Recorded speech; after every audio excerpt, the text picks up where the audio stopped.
السلام علیکم۔ ایک خوبصورت دن کا آغاز اللہ کے بہت سارے شکر کے ساتھ، اور آپ سب کے لیے دعا، پیار اور سلامتی، اس امید کے ساتھ کہ آپ سب خیریت سے ہوں گے۔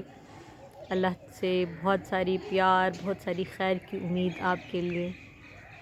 تو ایک سلسلہ جو آپ کے ساتھ شروع کیا، واکنگ ود پروفٹ رسول اللہ صلی اللہ علیہ وسلم۔ ہر دن کا آغاز اللہ کے رسول پر بہت سارے درود و سلام کے ساتھ۔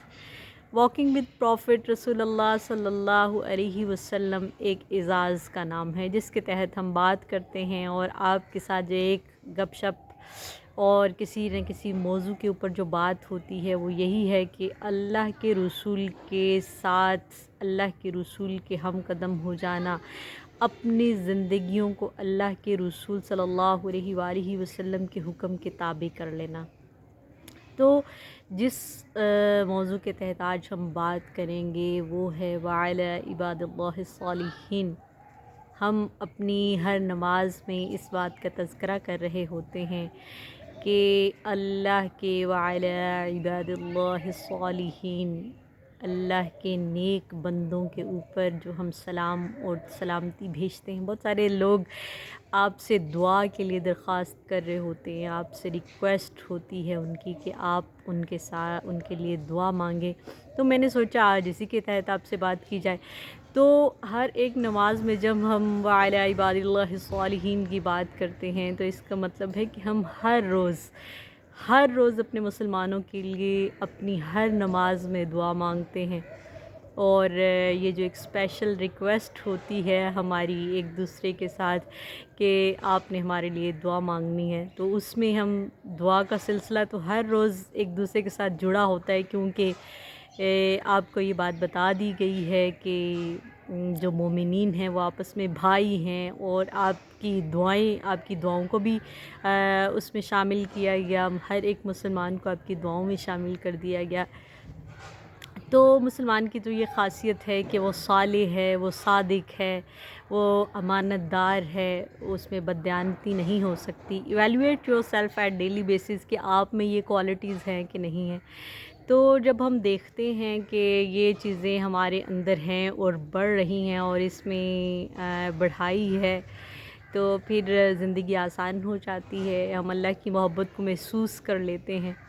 تو اپنے لوگوں کے ساتھ خیر کا معاملہ اور ان کے لیے دعا کرنا یہ بہت بڑا اعزاز ہے۔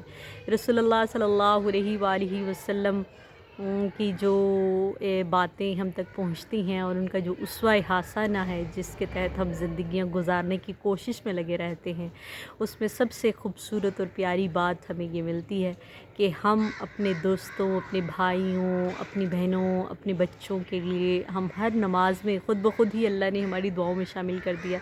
آج بھی کسی دوست نے اس بارے میں پوچھا تو میں نے سوچا آج کی بات اسی پہ کی جائے، اور یہ بتایا جائے کہ اگر آپ کسی سے ریکویسٹ کر رہے ہوتے ہیں تو آپ تو آلریڈی ایک دوسرے کی دعاؤں میں شامل ہیں۔ آپ کو تو یہ اعزاز حاصل ہے اللہ کی طرف سے کہ آپ کو ایک دوسرے کی دعاؤں میں شامل کر دیا گیا ہے۔ اور جب زندگی میں ہم اس سارے حسن سلوک کو، ان ساری باتوں کو اپنے ساتھ محسوس کر لیتے ہیں، اللہ کی محبت کو اپنے پاس پہچان لیتے ہیں، تو بہت ساری چیزیں ہماری زندگیوں میں آسان ہو جاتی ہیں۔ اللہ سے بہت خیر، بہت پیار کی امید کے ساتھ یہ سلسلہ اسی طرح آگے بڑھتا رہے، اور آپ سے بات چیت اسی طرح چلتی رہے، اور آپ ہمیشہ میری بات کو ویلیو کرتے رہیں گے۔ میرے لیے سب سے میری زندگی کی بڑی کامیابی ہے کہ میں محمد رسول اللہ صلی اللہ علیہ وآلہ وسلم کی بات کرتی رہوں، یہ زبان، یہ آنکھیں اللہ کے رسول پر بہت سارا سلام، بہت سارا درود بھیجتی رہیں۔ آپ سے بہت دعا، آپ سے بہت خیر کی امید۔ اپنا بہت سارا خیال رکھیں، زندگی میں آگے بڑھنے کے لیے رسول اللہ صلی اللہ علیہ وآلہ وسلم کا اسوہ اپنائیے، کیونکہ ایمان والوں کی یہ خاصیت ہے کہ وہ اللہ کے رسول صلی اللہ علیہ وآلہ وسلم کی محبت کو اعزاز کے طور پہ اپنے سینوں پر سجائے رکھتے ہیں۔ آپ اپنا بہت سارا خیال رکھیں، بہت سارا حامی و ناصر ہو اللہ آپ کا۔ میں ہمیشہ لکھتی ہوں کہ کوئی بھی قوم جو ہے اس کا معیار اگر انسانیت کی فلاح ہے تو اس سے بڑا انعام اللہ کی طرف سے اور کوئی نہیں ہے، کیونکہ ہر ایک قوم اپنے فنون جو آپ کا فن ہوتا ہے اس کی وجہ سے آپ کی پہچان ہوتی ہے، اور اگر کسی قوم کا فن انسانیت کی فلاح ہو جائے اور لوگوں کی خیر کے لیے بات کی جائے اور اس کے لیے آگے قدم بڑھائے جائیں تو میں سمجھتی ہوں اس سے بڑی کامیابی اور آپ کے لیے کوئی نہیں ہے۔ اپنا بہت سارا خیال رکھیں، بہت ساری دعا، بہت سارا پیار آپ کے لیے۔ جزاک اللہ خیر۔ السلام علیکم۔ ایک اور موضوع پر ایک اور بات کے تحت آپ سے بات کی جائے گی، اور اللہ کے رسول پر درود و سلام۔ جزاک اللہ خیر۔ اللہ حافظ۔